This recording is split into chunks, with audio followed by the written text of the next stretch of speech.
Kicking off the list at number 10, The Flash. Of course, this one is epic, we gotta start with it. In part 1 of this list, we talked about when Batman sat upon the Mobius chair, so it's only fair if we take a look at Barry Allen's fun little upgrade in Darkseid War Chapter 4, The Death of Darkseid. Now this is when Darkseid's daughter Grail summons the Anti-Monitor to go toe-to-toe with Big Guns himself. So Darkseid summoned the Black Racer in retaliation, but when the Anti-Monitor stripped the Racer of Darkseid's control, it was then merged with Barry Allen, which is quite the combination. And then after that point, he was able to take on Darkseid a little easier, to say the least. Number 9, Doctor Strange. When we're talking about superheroes becoming a god, Doctor Strange wouldn't be far off that description as it is. I mean, he's quite cosmic as it is, but in Doctor Strange issue 385, the Sorcerer Supreme lost the mantle to, well, Loki. Loki's tricks made Stephen hand over his magical possessions in the Sanctum Sanctorum, everything that belonged to him that made him special. He was like, bye, gotta go. So Strange had to become a veterinarian,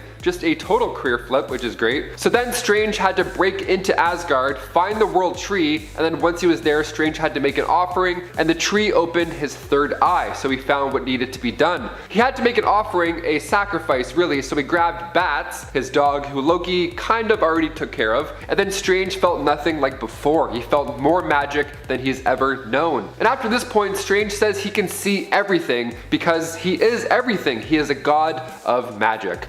Kind of like David Blaine. And before we continue on with this list, if you want to go ahead and give this video a thumbs up, that would be great. You're the best. Thank you so much for your support. Now let's get right back into this list. No more wasted time. Number 8, Batman. Okay, back in 1994, best year ever, comic book fans were delighted when the Elseworld storylines were launched. Now there was one shot that had Bruce Wayne become a Green Lantern, and it was pretty epic. A couple times superheroes become lanterns, and I'm gonna count them as a god for a few of them because, well, you can't really argue it too much. Batman in Darkest Night finds Bruce Wayne starting his path as the Caped Crusader, but that's when Abin Sur crashes down to Earth, and that ring that once belonged to him has to find a suitable replacement. Now it ended up finding Bruce Wayne instead of Hal Jordan. And he looks great as a lantern. I mean, honestly, his skills already mixed with his new ability makes him unstoppable, really. I mean, Bruce wasn't the only one to acquire a ring also. The Rogue Lantern, Sinestro, merged with Joe Chill, the guy who was responsible for the death of Bruce's parents. So the stakes are high, the punches are hard, it's a good time. If you haven't checked out Batman in Darkest Night, I suggest you do it. Especially if you're looking for more Batman, godly type comics. That's the way to go. Number 7, Cosmic Spider-Man. Of course, we gotta use this guy. Cosmic Spider-Man, aka Captain Universe, is one of the most powerful versions of the web slinger. Cosmic Spidey went toe-to-toe with Rune King Thor and beat him. He was like, no problem, I can do it again. Cosmic Spider-Man isn't from our Earth, he's actually from Earth 13. That's where he retains the power of the Enigma Force, and he first appeared in Amazing Spider-Man Volume 3, Issue 9. Now Cosmic Spidey can't leave his universe or else, well, he would lose the Enigma Force. That's why the resistance of spider heroes always goes to Earth 13. They're like, hey, don't leave, we need you with the powers, we'll come to your house. It's kind of like when your friend's on house arrest and you're like, you know what, we'll come to your place tonight. You know, those scenarios that we're all in. What a weird example. He meets his demise only a couple issues later, but it was fun while it lasted. When the Inheritors were hunting down Spider-Man, their leader Solus drained the Enigma Force from Peter, but we can find more of him in What If Volume 2, Issue 31, titled What If Spider-Man Had Kept Those Cosmic Powers. You see the best of both worlds, Miley Cyrus style. Number 6, Black Widow. In What If Age of Ultron, Issue 3, one of our timelines gets a little messy. See, the Midgard serpent took down all of the Avengers. It was just wreaking havoc, and it killed them all. Well, I mean, mostly all of them. See, Thor bites the bullet during this battle, which leads to Ragnarok, and then everybody who has superpowers is just not around anymore. It's bad. So a whole month goes by with Natasha and the team trying to stay alive, battling every day. Then eventually, Natasha comes up with her own little secret side quest. Mjolnir is in the same spot as it was before, obviously. So while the team is going forward with their own plan of blasting every weapon that they have at the serpent, Natasha sneaks off, reaches out for Mjolnir, reminds the team that they're a bunch of regular humans fighting a god's war, and then seconds later becomes a god herself. The old serpent situation was a little easier to handle after that. I gotta say, Natasha looks pretty good with the hammer. Looks pretty, she could probably kill a lot of people with that. Number 5, the Golden Oldie. Okay, now hear me out. I know Aunt May can't swing building to building like Peter. She wasn't a hero before, technically, but she was one in Marvel Team Up 134. in many ways. See, it's Aunt May, Franklin Richards, and Galactus. The classic trio. After Nova died due to his lack of energy, Galactus came to our rock in space and asked for Reed Richards to help out. Well, rather, he finds Franklin Richards and picks him as the new Herald. But Aunt May steps in front of him to prevent this from happening, so I'm gonna say that this moment right here, this regular human saving the day, Aunt May, she is now a hero.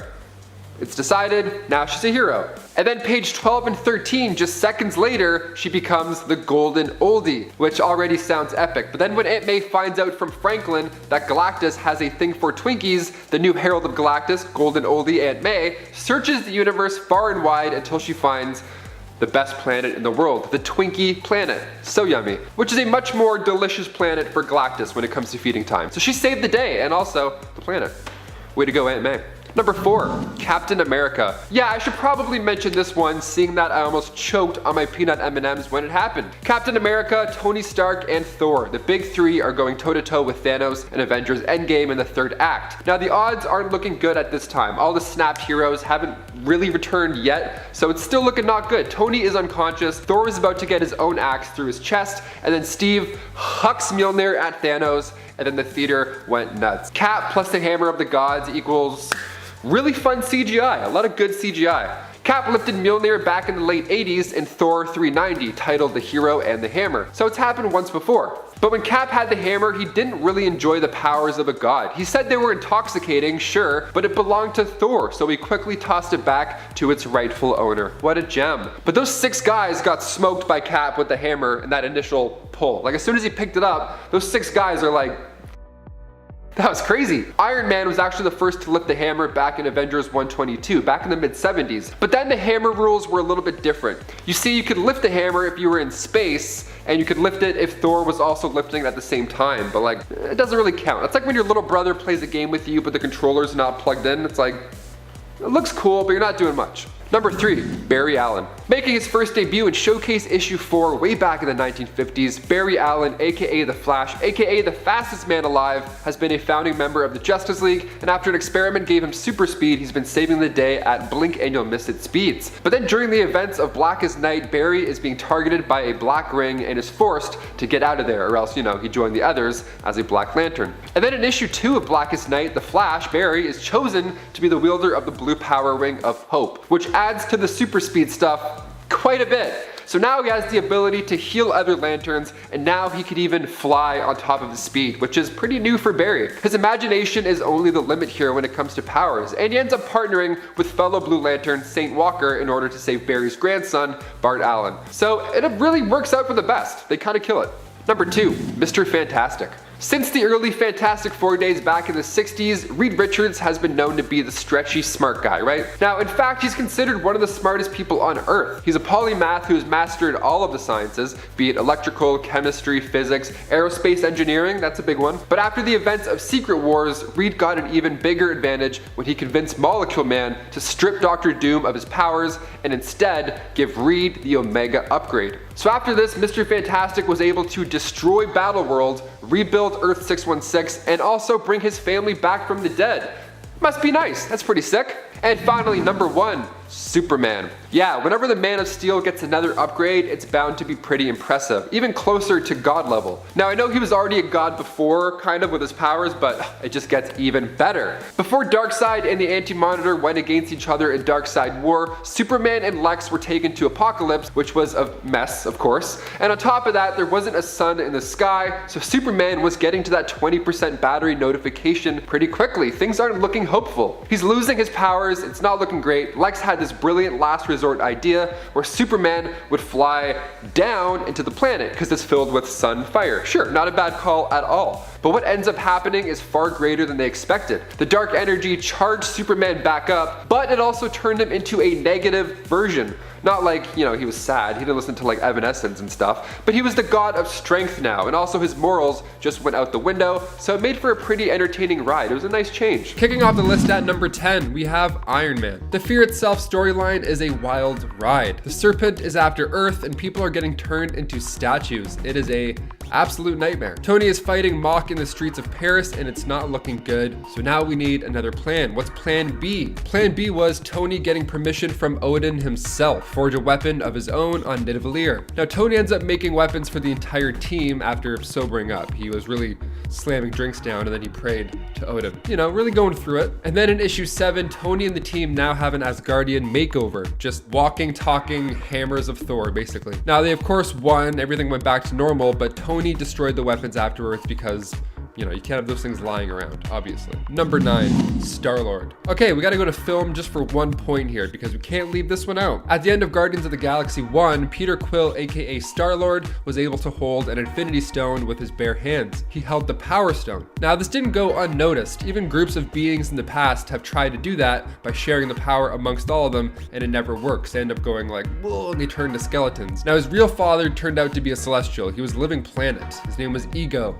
Rightfully so. So Ego goes around and he like reproduces all over the galaxy and then he wipes the planets out. He gets bigger and stronger. He's a god. Peter Quill's now a god as well. They're playing God, son, and father catch. So as long as Ego's alive, Star-Lord is basically a god. We have a big celestial battle at the end of the movie where he's fighting his dad and he's turning into Pac-Man. It's kind of weird. It's a little dumb, but it's fun. So once Ego was taken care of, Peter lost his god powers and went back to just normal, plain old Star-Lord, which is still pretty cool. I'm kind of glad he's not a god because that was a weird part. I mean, it would have been helpful in Infinity War. Maybe all those punches to Thanos' face would have done some damage rather than, you know, kill everyone. Number 8, Crystal. She made her first debut in Fantastic Four issue 45, and she was the second child born from Inhumans, Quaylen and Amber. Now, she actually brought Quicksilver back to Adelon to heal him, then the two fell in love there. She's basically a god. I have to include her because, I mean, she's pretty underrated. She has a bunch of these incredible abilities, and one of those abilities is atomic manipulation. She can rearrange atoms and all of the elements as well. She can control anything in the universe, basically. That plus her ability to levitate without the help of any elemental powers. I don't really know what else to call her. She's definitely a god. And if she ever is under attack, she can use air molecules and bind them together psionically and then make a force field for herself.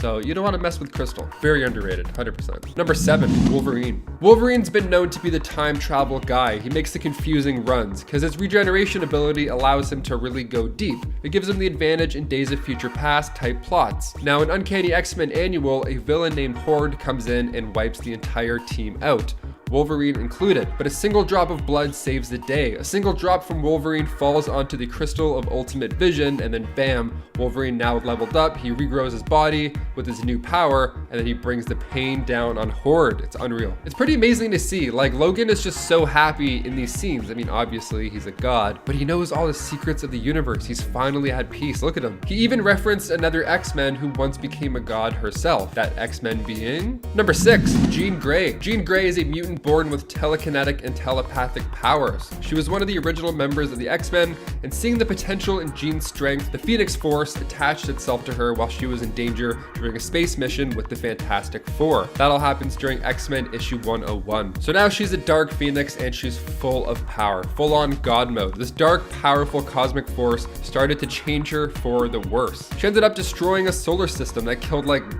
I don't know, billions of people, and then it ended up taking her own life in order to keep the universe safe. So a few years later, it was revealed that it wasn't actually the Jean Grey that had died. It was just the Phoenix as a separate entity that had taken over her mind and all that stuff. The Phoenix Saga is one of the biggest transformations to an X-Men member. If you haven't read it, go check it out immediately. Number 5, Kurth. This one comes from Fear Itself storyline. Juggernaut was already pretty terrifying to begin with, but then he got an upgrade and a prison was destroyed. It was a mess. The Hammer of Kurth was one of the 7 mystical warhammers that the serpent summoned to awaken the worthy. Remember that serpent guy that I mentioned earlier? That's the same one. So the hammer crashed onto the raft and Juggernaut just happened to be detained at the raft at that exact time. And the most frightening and obvious and most entertaining thing happened. He was quickly turned into Kurth, Breaker of Stone, which sounds even more scary than Juggernaut somehow. He attacked a nearby guard with one hit and the shockwave was so powerful that the prison and all the land around it just exploded. And at the same time, Hulk became Null, Breaker of Worlds. So it was a mess. Whoever had to sweep up the streets after this, their back must be in so much pain. Number 4, Kid Omega. Quintavious Quire made his first appearance in X-Men issue 134. He's been described as one of the most powerful telepaths next to Jean Grey. He stood out to Professor X as a brilliant student, and his abilities were never crystal clear. On his birthday, when he was still young, he received this fantastic phone call from his parents to say that he was adopted. Yeah, happy birthday, worst gift ever. So from then on, it went downhill. He got this Omega tattoo that he covered over the X tattoo, and he was in the Omega Gang now. And the Omega Gang handled humans that committed crimes against mutants in their own dark way. So he was troubled, to say the least. But things got harder for him when the Phoenix Force came along, as things always do. This happens in Wolverine and the X-Men issue 37. Quentin gets a good look at the Phoenix Force when he becomes an avatar to it, and his future self was shown to be a host as well. Real trippy moment for him. Number 3, Batman. The Mobius chair is a pretty powerful chair. It made its first appearance in New Gods issue 1, and the chair was created by Mobius himself, aka the Anti-Monitor. Now he gave the chair to Metron, but Metron slipped up one day, and Batman ended up becoming a god for a hot minute. It's pretty sweet. Wonder Woman grabbed Metron with her lasso and pulled his ass right off, and right before he could summon boom tubes, Batman just jumped on it like musical chairs. And then the Dark Knight becomes a bright light. He became the god of knowledge. Batman became the god of knowledge. What an upgrade that was. The whole team is fighting Darkseid, and Batman is just floating in this chair, figuring the universe out the entire time. Like, oh my god. He's searching the cosmos for answers, and it's honestly quite the spectacle to read. And as if things couldn't get better for him, add a Power Ring into the mix. Yeah, this guy was literally unstoppable. Number 2, Supergirl. Kara Zor-El was 15 years old when her cousin Kal-El was born. She was launched into space right before Krypton's demise and spent 2 decades orbiting Earth's sun while she remained in stasis. Now her pod eventually crashed down in Siberia, and these giant armed robots started to, try and fight her. Now when she fought back, she learned that she wasn't the same. She learned that she was a lot stronger than whatever the hell was around her. And then when Superman himself showed up, the two fought, as she didn't really recognize the stranger or believe him about Krypton's, So right off the bat, she's got a lot of rage and confusion inside of her. Now this rage had a chance to come out and get even with the world when she became the Red Daughter of Krypton. This was an ultimate upgrade, definitely counting this as becoming a god. I mean, look at her, that's pretty cosmic and unstoppable. I don't really know what else to call her. And as crazy as it may sound, joining the Red Lanterns helped Kara get over her anger and isolation issues, and she gained emotional stability from it. Get over your depression in these easy steps, just become a god. 4 issues later in Red Lanterns 32, Guy Gardner kicked her out for her own safety. But for that bit of time, Kara was probably loving life. And finally, number 1, Wonder Woman. Now I know Wonder Woman is already basically a god, being the daughter of Zeus and all, but once she became a god of war in the New 52. Wonder Woman issue 23 and 24, we find Wonder Woman taking on the Firstborn,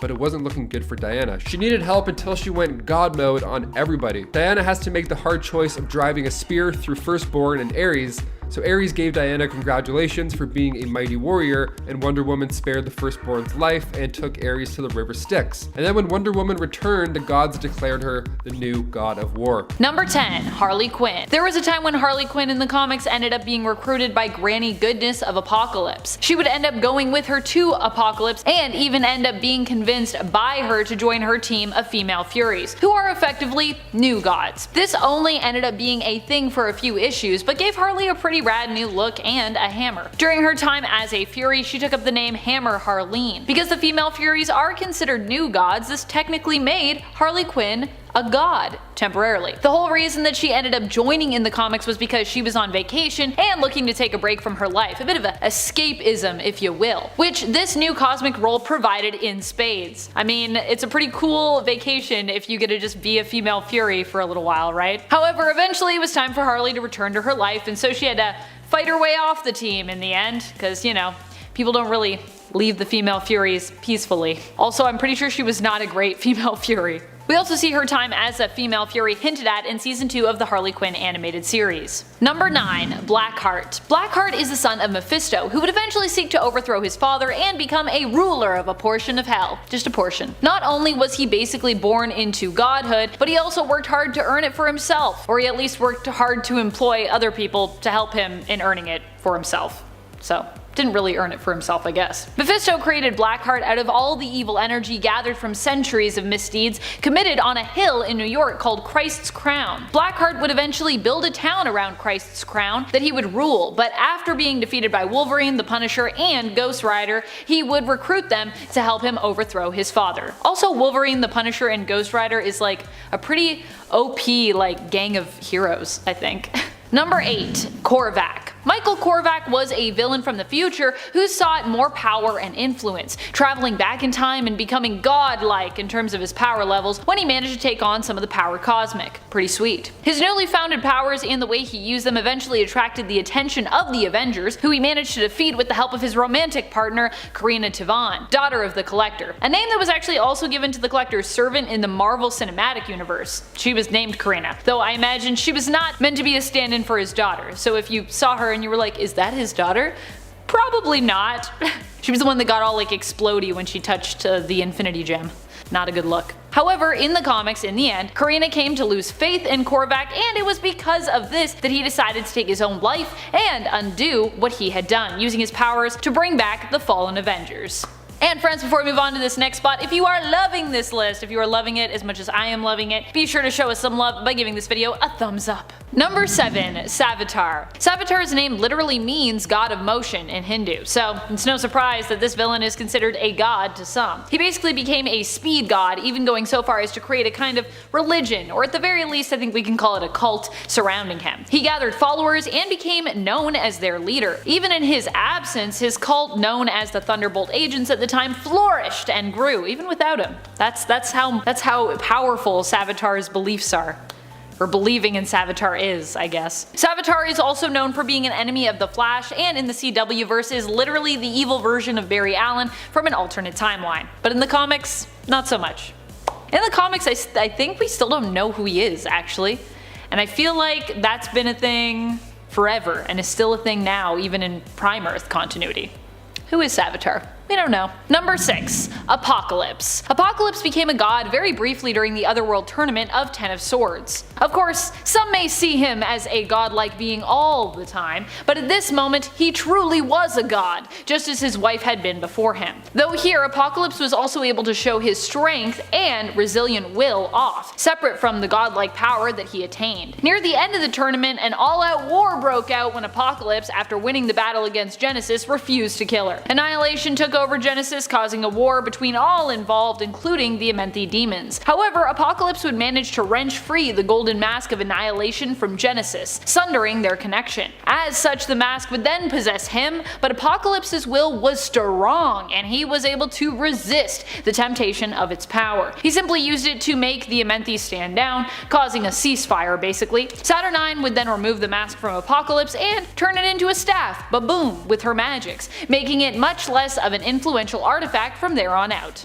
I feel like you know you're powerful if you're like, yeah, I'm just gonna wear a mask that turns me into a god and be able to be like, I don't really want to be influenced by you, so I'm just not gonna do that. Like, that's power. Number 5. Thanos. Thanos has been godlike many times, including the Infinity Gauntlet story, but he also basically became a god in an alternate future where he had succeeded in wiping out almost all life in the universe, in the Thanos Wins story arc. Only a few opponents were left standing there, including himself. He had killed everyone in order to be with death, and had his herald, Cosmic Ghost Rider, go to retrieve his past self to help him with one final task: to take out the great and older version of Thanos himself, King Thanos, if you will. This would thereby allow him to be with death, but the older version of Thanos himself needed help to do the deed. He was like, I can't take my own life. I need some help here. Help me out. However, younger Thanos was over his love of death at the time and saw this older version as being weak for asking for help, despite the fact that he was so successful and terrifying in his own reality. Also, Thanos, I feel like asking for help does not make you weak. That's just my opinion, but hey. Younger Thanos decided to leave his older self alone, returning to his own reality and refusing to become him, thereby denying this older King Thanos' very existence. So, he was a god, but now he's gone. Bye! Number 4. Joker. There was a time in the comics when the Joker ended up getting 99.9% of Mr. Mixie's Pitilix power. Mr. Mixie had only intended to give him 0.01%, but was tricked into doing just the opposite, because ain't that just how it goes. With this level of power, Joker ruled as a god. He did all sorts of wacky and awful things. He ate all of China, put Superman in an insane asylum, and tormented and tortured Batman daily, killing him on repeat, but basically always bringing him back to life. He was defeated though and lost his power when it was acknowledged that without Batman the Joker was nothing and he simply couldn't exist without the hero, which was why he had never killed him permanently with his newfound power. This weakness ended up being his downfall. Number 3. Gore the God Butcher. Gore the God Butcher reveals himself to have become a god through permanently bonding and integrating with the All Black on the alternate Earth of 14412, a future where Thor becomes King Thor. So many kings on my list. Gore, in transferring his own consciousness into the Necrosword and thereby bonding permanently with the All Black, has become an eternal being incapable of dying. Gore had basically become one with the universe. He would still end up being subdued, but it would require him unleashing the god Tempest from within Mjolnir to do so. And even then, this version of him wasn't technically dead, just rendered powerless and pretty permanently incapacitated. But still, I don't think he killed him there. Number 2. Poison Ivy. Poison Ivy was, I suppose, more of a ruler than a god, but she definitely appeared godlike in terms of her powers during the Everyone Loves Ivy arc of Tom King's Batman. She also did a pretty good job, I think, of controlling everything, which is why I put her so high up on my list. Also, I just like Poison Ivy, so come at me. You don't like Poison Ivy? Let's fight in the comments. No, I'm kidding. Let's not fight. Let's just love each other and love our differences. In this story, Ivy finds a way to control the world's population through the greens that they consume. Only a few manage to evade her influence, but overall the world seems to be even better with Ivy ruling it, to be honest. However, taking away people's free will in exchange for turning them into a happy collective is pretty frowned upon by the heroes who do remain. Batman finds a way to free Harley Quinn from Poison Ivy's influence, hoping that she might be able to resolve this issue more peacefully, or just, resolve it at all, as both Batman and Catwoman are a bit at a loss as to what to do, considering how powerful Ivy is at this point. Harley manages to talk Pamela down, and in the end, Poison Ivy gives up her control willingly.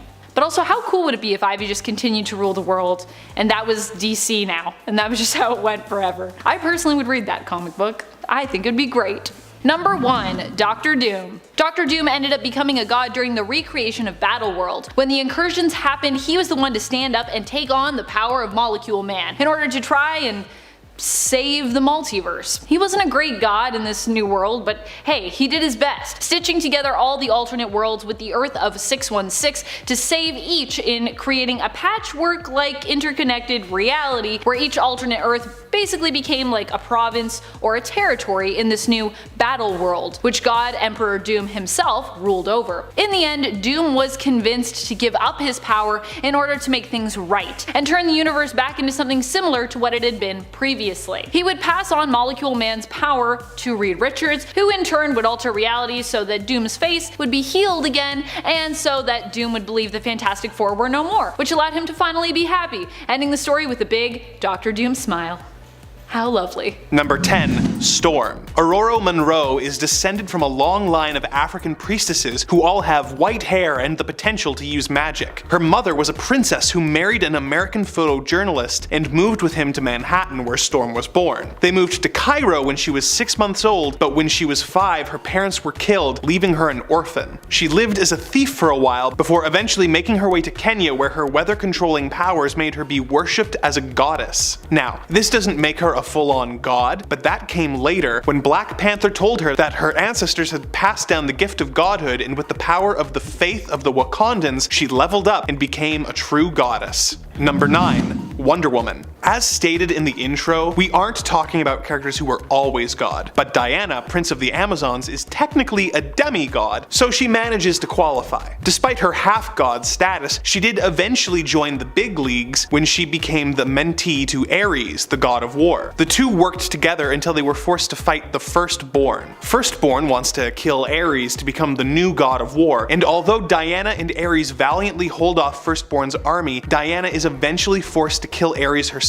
so that she will inherit the mantle instead of the villain. This makes Wonder Woman the new god of war, a role she keeps until Superman Wonder Woman Futures End #1, when she ascends to Mount Olympus and becomes the new god of peace instead. Number 8. Doctor Strange. After Stephen Strange lost to Loki in a magic tournament, he was stripped of his home, his cloak, the Eye of Agamotto, and the title of Sorcerer Supreme. This put Strange at a severe disadvantage against Loki, and he was forced to travel to Asgard to find the mythical World Tree to try and even the playing field. After sacrificing the body of a dead dog to the tree granted Strange a huge amount of magical power, more than he had ever known. So much magic that he declared that he was no longer mortal, but was now the god of magic. He used these new powers to fight Loki before teaming up with him and Sentry to defeat the Void. It turned out that the tournament had actually been an illusion by Loki to trick Strange into giving up the Sorcerer Supreme mantle. So Strange gave up his godlike powers and returned to the humble position of being one of the strongest magic users in the Marvel Universe. Number 7.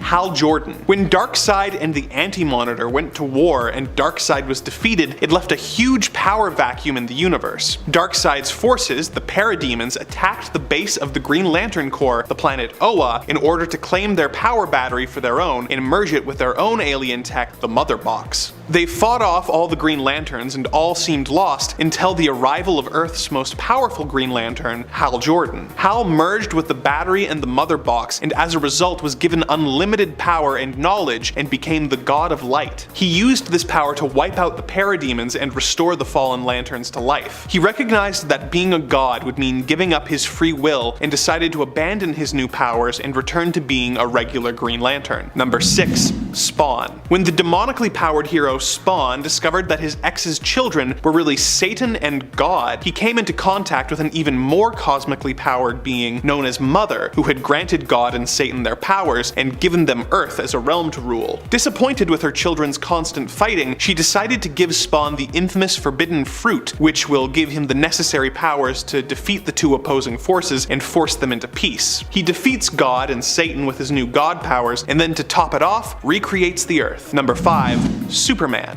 During the build-up to the Darkseid War that gave Hal Jordan his god powers, Superman and Lex Luthor were transported to Apokolips and forced to work together to fight off Darkseid's forces. They realized that since there was no sunlight, Superman was rapidly losing his powers. Lex came up with a cunning plan and told the Man of Steel to fly into one of the planet's fire pits, as they were technically filled with the fire of a sun. Although it returned his powers, the fire pit's dark energy transformed Superman into a negative god of strength with none of the morals that prevents the Man of Steel from going full Homelander on everyone. He beat the crap out of Luthor, destroying his armor and telling him that if he ever returned to Earth, the God of Strength would kill him. Number 4. Wolverine. When the X-Men were forced to face off against the Horde, a villain being powered by a crystal called the Ultimate Vision, the mutants seemed to have met their match as Horde defeated all of them, killing Wolverine in the process. Fortunately for fans of the fuzzy Canadian, a single drop of his blood fell onto the crystal, which resulted in him being resurrected with all the powers of a cosmic god. Rather than use the powers to make every redhead in the Marvel Universe fall in love with him, Wolverine used his new powers to defeat the Horde and then gave the powers up. Which is noble, but let's be real, it's probably a lot easier to give up godlike powers when you're already functionally immortal. Number 3.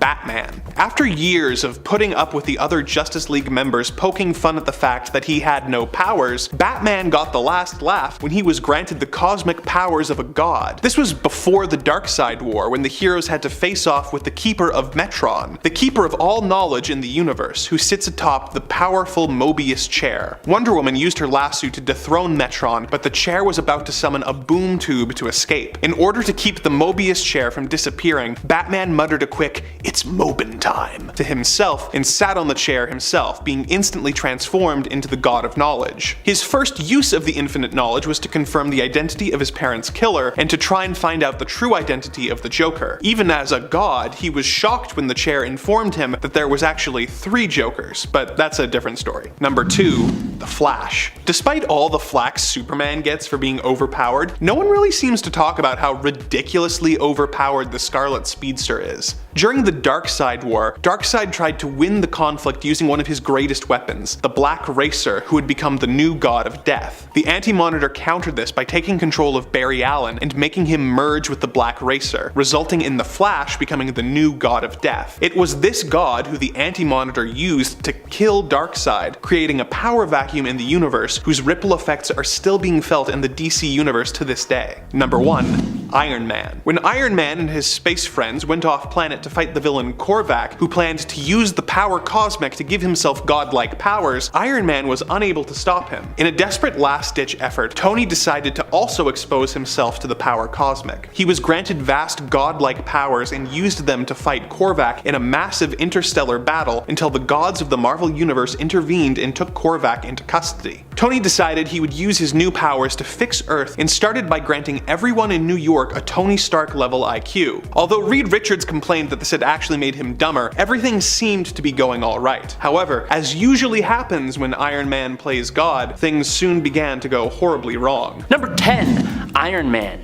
After Iron Man is imbued with the power cosmic, he becomes the Iron God, and one of the first things he does is do battle with Korvac, who is also similarly cosmically powered. From the get-go, we know Iron Man is beyond powerful, since him and Korvac are tossing moons and planets at one another during their fight. That is, until the cosmic entities show up and stop the fight, take Korvac away, and let Tony go off to see what he does with all this power. Iron God's goal is to make the world into a paradise, to fix all of its problems. Tony can use his cosmic powers to do whatever he wants, and since all of his ideas for helping the world were trapped in his mind, he decides to share his intellect and ideas with the entire population of New York, making Mr. Fantastic more dumb in the process. It doesn't do a heck of a lot except stop a couple's argument, get a kid at a baseball game to talk about background radiation, and get the villain Big Wheel to decide to solve traffic issues using quantum mechanics. But Tony's brash way of thinking led some other heroes to turn on him. Number 9. Green Lantern. Kyle Rayner.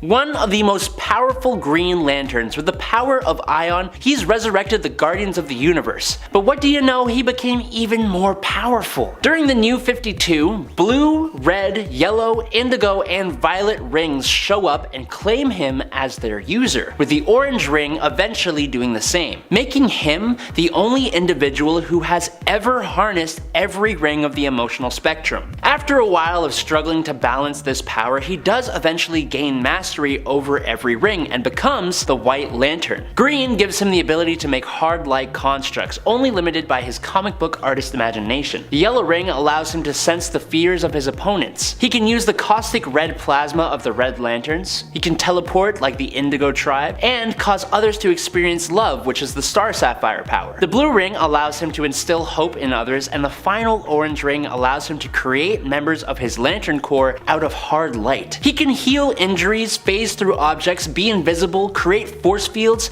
super speed flight, and energy blasts. He also gains the ability to rewrite reality and becomes omnipotent when he travels beyond the source wall. Number 8.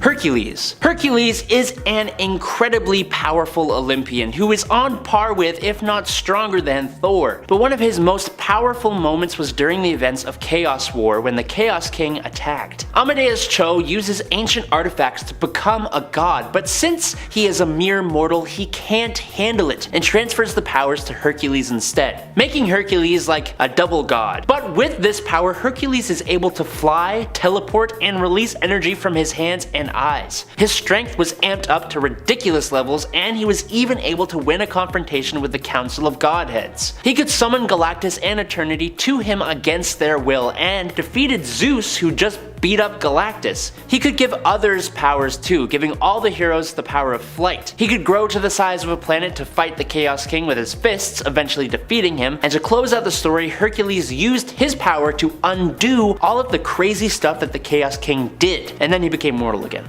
Number 7. Wonder Woman. Wonder Woman definitely toes the line between God and not God. She is empowered by the gods and communicates and even does battle with them on the regs, even becoming the god of war at one point recently. But she has been elevated beyond even that level of power. When Diana was empowered with the World Forge and the anti-crisis energy at the end of Doom War / during Death Metal, she had enough power to shake stars and phase throughout time through sheer strength. She had displayed the ability to shrink an entire planet and was able to link everyone together and restore their memories as one history, as in all of DC's continuity, making it really confusing. She has cosmic awareness, she's able to see multiple events during the war against the Batman Who Laughs at once, as well as precognition and retrocognition. She was a crazy powerful character for that time. Number 6.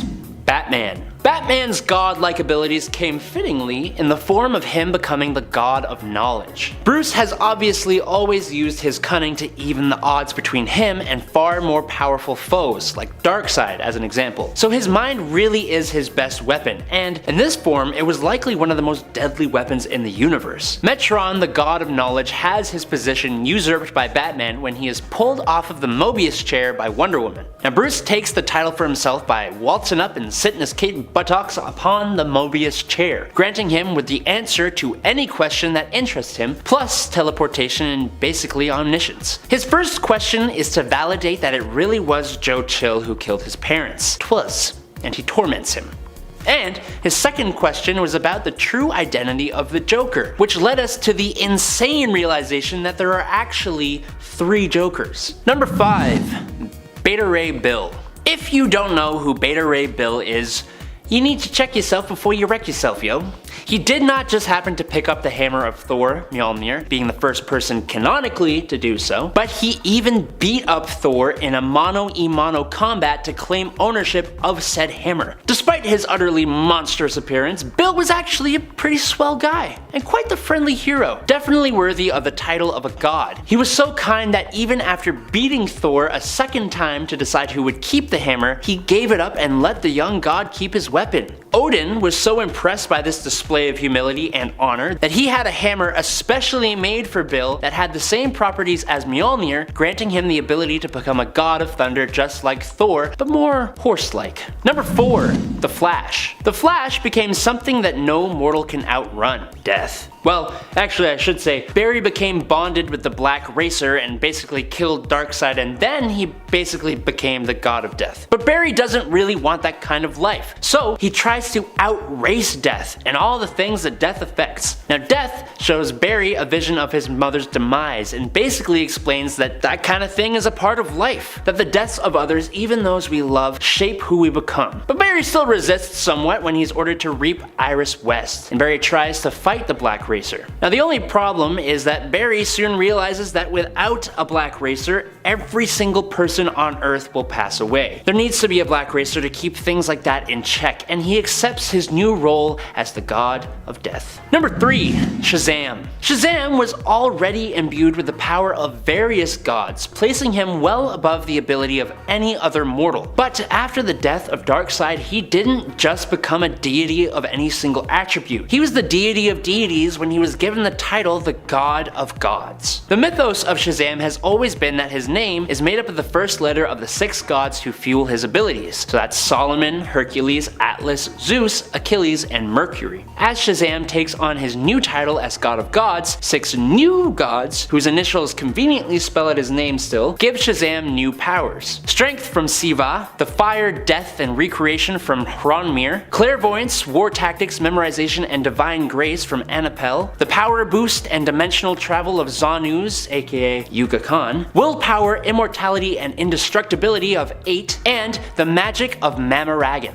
This is both one of his most powerful and most recent forms. Number 2. Spawn. The 2 eternal brothers of God and the devil had and have power far beyond any mortal could ever hope to achieve. Because of that, when they decide they don't agree on certain things and go to war, it causes quite the ruckus. And of course, they choose Earth as their battleground. The mother, who is like their mother, needs to put this to an end and calls upon Spawn to do it. In order for Spawn to end their little squabble that made its way to Earth, he had to get a wee power boost. Actually, it's more like a god-sized power boost. The mother tasked Spawn with eating the forbidden fruit to grant him a kind of godhood. And in this new form, Spawn wipes out all the forces of both heaven and hell. Yes, God and Satan eventually do defeat him, but Spawn is soon resurrected and uses his powers to lock away the brothers and resurrect all the mortals who were killed in their war. Number 1. Jean Grey. Jean was far from a goddess in the beginning, but after her death in Uncanny X-Men number 101, she was resurrected as the powerful Phoenix. New costume, new power upgrade, and a far more important role in the X-Men storylines. Over the next few years, Chris Claremont revealed the power of the Phoenix was a cosmic entity representing life that latched onto Jean's psyche. It began corrupting her, culminating in the Dark Phoenix Saga, one of the most famous storylines in comic books, and it saw Jean rise to unimaginable power. Enough power that she consumed a star and killed a planet as a result. Realizing just how dangerous she was, Jean took her own life in the legendary Uncanny X-Men number 137 in 1980. She has been in and out of life ever since, and in and out of the Phoenix part as well. It's extremely confusing, but she gains godlike powers every time the Phoenix come back to play. Barbados, or Barbatos. From the DC Universe, Barbatos, aka the Hyper Adapter, is a bat-like cosmic being that often appears in the form of a bat-like demon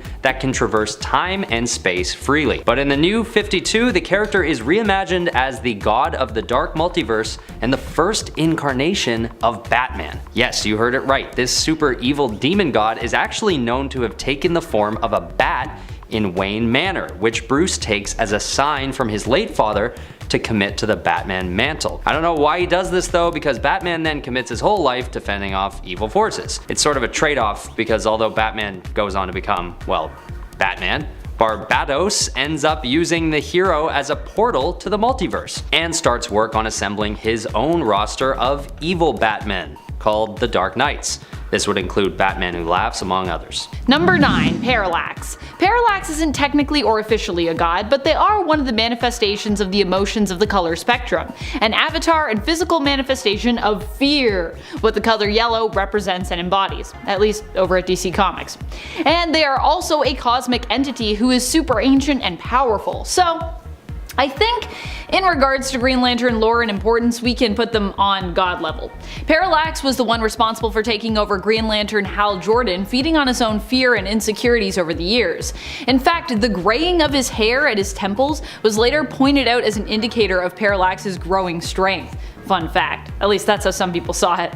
Could also just be Hal getting older, really. Parallax took over Hal, becoming one with him, and causing Jordan to give up his Green Lantern mantle, and be known simply as Parallax. As Parallax, Hal Jordan threatened the entire universe and destroyed the Green Lantern Corps and their major battery, which is pretty villainous and powerful stuff. Null, the original creator of the symbiotes and eldritch god of darkness. Null is a very powerful and very old villain. He is first awakened when Celestials invade his kingdom, and he decides it is time to create his first symbiote. His first creation comes in the form of a sword, which he uses to decapitate a Celestial. This is his first big demonstration of power, and it's quite something. He then decides to branch out and expand his venture of creating symbiotes to take over all of the good in the cosmos. And he does this by creating what's known as a hive mind center with himself as the nexus, meaning he'll have control over any and all symbiotes that are controlled through the hive. His army then really starts coming together with draconic monsters, anamorphic creatures, and shadow men, all under his control and dedicated to satiating his evil hunger for life. Luckily though, Null eventually finds himself disintegrated in the center of the sun. But that's a huge fast forward I did there. This villain god does some serious damage to the greater good of life in the cosmos before he's finally taken out. Number 7. Khonshu. Khonshu is an inherently an evil god when it comes to actual Egyptian mythology, just to be clear. And even in the world of Marvel, he's actually done a lot of good. But he's also done some pretty shady things. Especially recently, he's done some pretty shady things. During the Age of Khonshu event in the Avengers series, Khonshu actually used his avatar Moon Knight, aka Mark Spector, known as the Fist of Khonshu, to help him defeat Mephisto. Now while this sounds like a good thing, since when it comes to Marvel's gods, Mephisto being like Marvel's devil or Satan is kinda one of the worst, it turned out to not be so good after it was revealed that Khonshu planned on taking over the earth and turning it into his own Egyptian underworld. This revelation caused Moon Knight to turn on his god, and as Khonshu often likes to remind us, his father, teaming up with the Avengers to take him down. Following this, Khonshu would actually become imprisoned in the dungeons of Asgard, and while he can still visit Moon Knight via visions, he can no longer be physically present on Earth while imprisoned. Mephisto. This guy is known as an extra-dimensional demon who takes on the likeness of a traditional devil from the Christian religion, and he resides in a place he calls Hell, or Hades, but he isn't actually Satan, and his homeworld isn't actually Hell as we know it. He uses these terms in an effort to exploit the constructs of fear and evil that humans have instilled into our culture.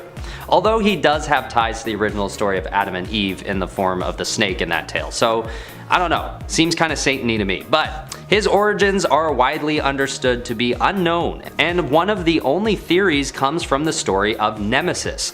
This being was born at the beginning of time and tried to create other beings in the likeness of his own immense power, but accidentally created a bunch of demons.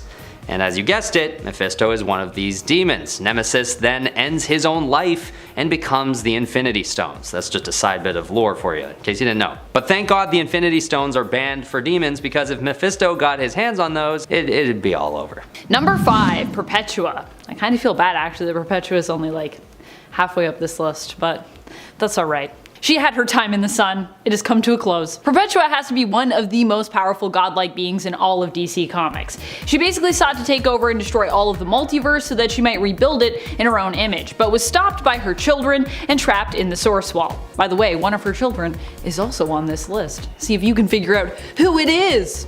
Later on, she teamed up with the Batman Who Laughs to get free, but ended up being double-crossed by him, tricked out of her own reality-shattering power. Still, the power was originally hers, and she was trapped in the Source Wall because there was nowhere else strong enough to hold her originally. Perpetua's only downside as a being who can bend reality and even life and death to her whim is that she relies on crisis energy to fuel her immense power, which is how the Batman Who Laughs was able to steal her power from her. He was like, I'm gonna take that crisis energy. Gulp. Yum. Chthon is one of the original Elder Gods that inhabited Earth billions of years ago.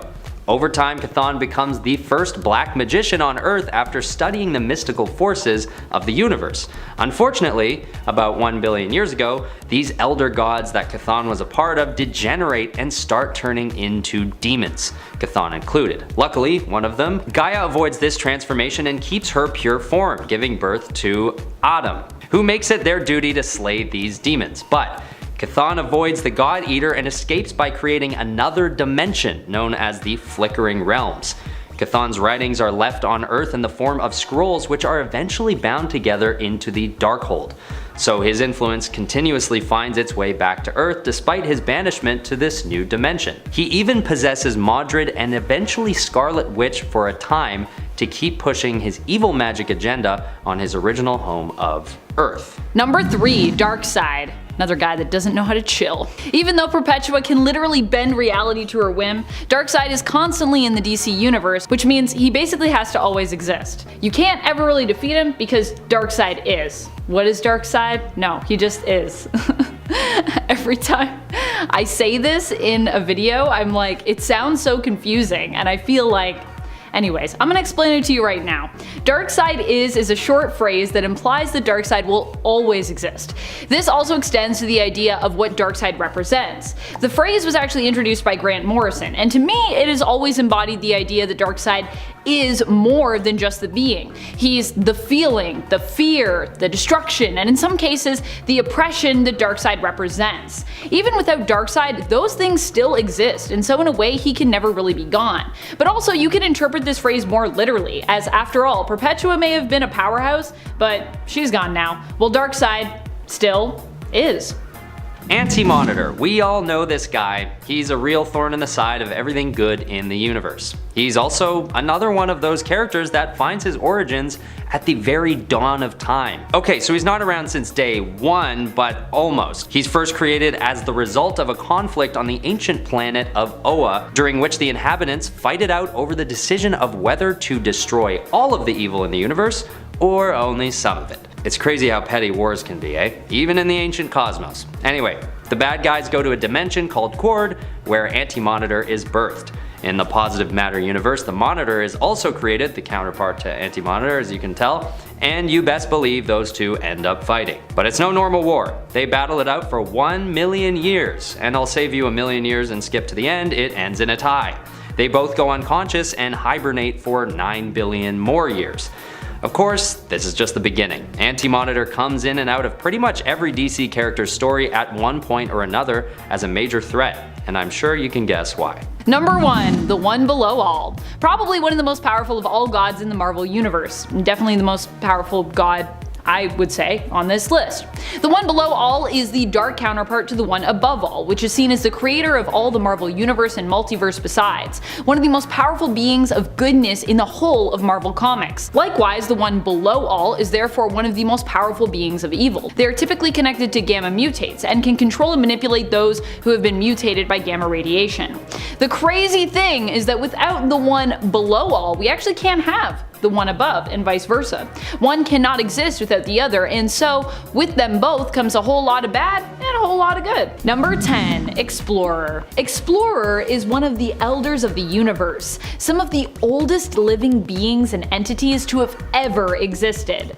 Among them are some names that you may recognize, although you may have not known them to be elders of the universe, such as the Collector and Grandmaster. Explorer is believed to be one of the oldest beings belonging to the elders, and considers the other members of the team to be like his siblings. He is probably one of the most lesser known of the elders of the universe despite his immortality, and also one of the most mysterious. If he has a power set, we don't really know what it is, but like the other elders, as time goes on, the longer you survive, it seems the more powerful you become, whether or not you have superpowers. Wisdom and time strengthen you. Explorer has only appeared in a few issues of the comics, which is why he's likely so often forgotten in comparison to other members of the Elders of the Universe. Number 9. Origin. Origin is a super cool idea for a character. I love how many cool abstract entities we have like this in the Marvel Universe and the multiverse. Origin represents all the origins we have within the Marvel Universe of 616, seen as a being therefore of fate. Origin is believed to have been the one responsible for summoning the forces and events needed to come together in order to have granted and ordained mutants abilities from the moment of their conception and growth in the womb, created groups like Fantastic Four, and brought Thor and the Asgardians to Earth. Basically, if something in 616 has an origin, Origin probably played a role in that. They are constantly in battle with an entity known as the Unbeing, who has sought to undo what they have brought to pass. Origin first appeared in Quasar in issue number 18. What a neat and, of course, powerful concept. And friends, before we move on to this next spot, if you are loving this list and you want more lists like it where we talk about some of the lesser known cosmic entities and gods of the Marvel Universe, be sure to let us know by giving this video a thumbs up. Number 8. Black Winter.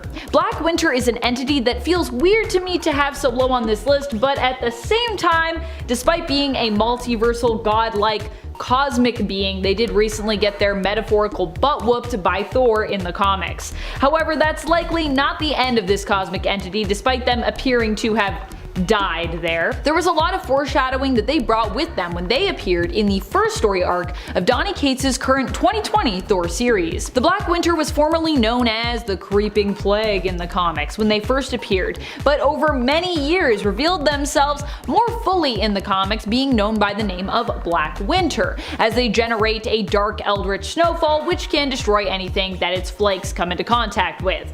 Pretty fitting name, I think. Pretty powerful entity. But still, no match for power cosmic amped up Thor, who drained Galactus of all his power, seemingly killing him in order to destroy this threat. Yeah, Thor OP.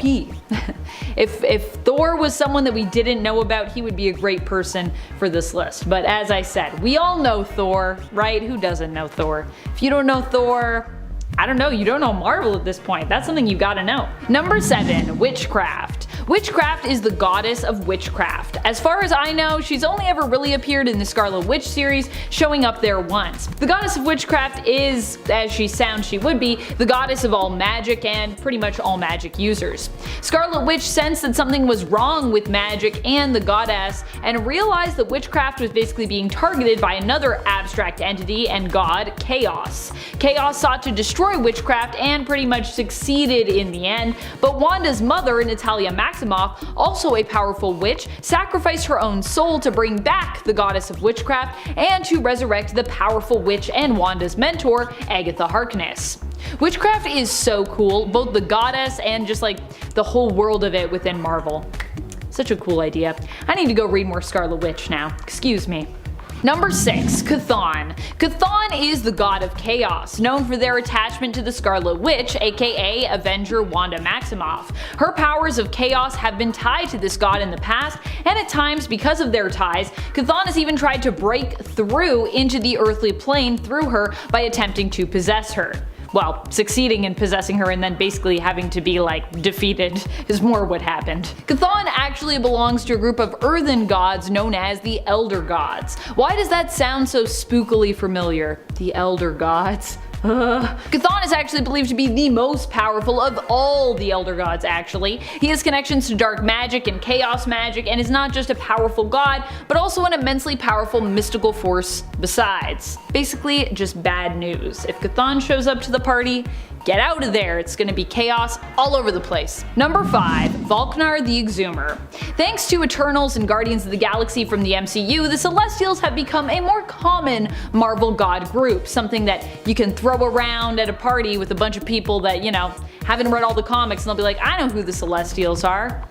Sweet. The Celestials are the one who created the Eternals and, in essence, in the MCU, use them to birth new Celestials. Celestials are creators of life, but tragically, worlds kinda have to be sacrificed in the MCU in order to create Celestials and incubate them. Earth was at one point one of the worlds threatened by the birth of a new Celestial, but in the MCU, the Eternals banded together to prevent Earth's destruction, managing to turn the waking Celestial into marble before it could basically rise up. However, in the comics, the dark truth the Eternals learn is that in reality, the Celestials actually plan to cultivate and then harvest humanity and Earth to use in their battle against the corrupted Dark Celestials and the Horde, which threatened both the Celestials and basically the universe. Where the Celestials are inherently seen as neutral or sometimes a good force, the Dark Celestials are pure evil and really only seek to awaken the Horde and to just destroy stuff. Volknar the Exhumer was no exception and was a member of the final host of the Dark Celestials. Volknar, with the others of his group, attempted to attack and destroy Earth, but Iron Man banded together with the Avengers after learning the secrets of the Unimind, because at that point the Eternals were gone. Creating a Unimind and banding together with the Celestials, Earth was able to fight back and defeat Volknar and their brethren. Bye, Dark Celestials.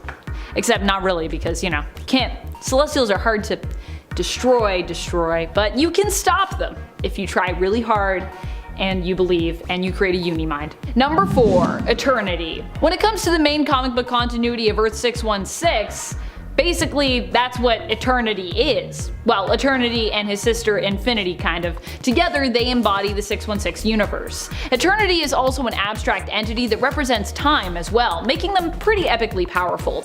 There are some that usurp them when it comes to their power levels, but those beings would usually be more on a multiversal level, on a whole other level of just powerful, because there's the universe and then there's the multiverse, baby. Eternity has been stated to be above all other abstract entities in the 616 universe, including Mistress Death, Master Order, and Lord Chaos. Within the realm of 616, there is almost no power too great for them to possess as the embodiment of that universe. They can easily manipulate it and bend it to their will as they see fit. Because I mean, they are it, so yeah. Number 3. The Living Tribunal. The Living Tribunal basically represents the justice of the multiverse. They are one of the most powerful beings and entities in the entire multiverse, though obviously aren't at the top of the food chain when it comes to our most powerful but lesser known gods of the Marvel Universe and multiverse. The Living Tribunal only has one form, but is in essence a constant and can exist across multiple realities at the same time. However, any alternates seen in this way are really just one entity, therefore not alternates, because the Living Tribunal is able to be at multiple places at once. As I said, they can exist. There can be multiple versions, but it's really just one. You know what I mean? It's an OP trait. I would love to be able to do that, to just have me and be as I am, but then have multiple versions of me across realities. Think of how much work I could get done.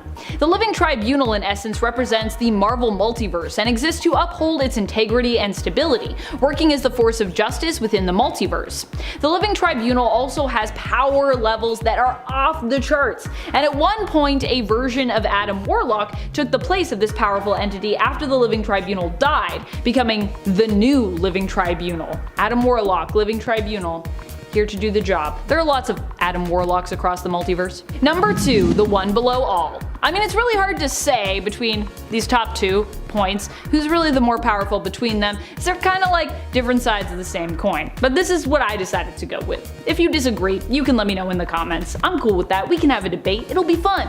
I'm definitely giving away my #1 spot, by the way, if you are deep in the god mythos of Marvel. But if you are, good for you. And also, thanks for still watching this video just to see what little old me thinks about these gods and their rankings. I think you're neat. The one below all is basically the real Satan or devil of the Marvel Universe. I know that Mephisto, Azazel, and Damon Hellstrom's father have all kind of claimed to be like the one and only devil, but really that title most truly belongs to the one below all. They are the dark side of the multiverse's creator, and as such are also an all-powerful, omnipotent, omniscient, multiversal entity and being. Although where the other half is more broad when it comes to, their focus, the one below all is pretty niche. They basically rule over gamma mutates, being the source of mutagenic gamma energy, which is still super cool. It's just that's kind of more their focus. They can possess and overtake gamma-powered or mutated individuals and bend them to their will, making them not just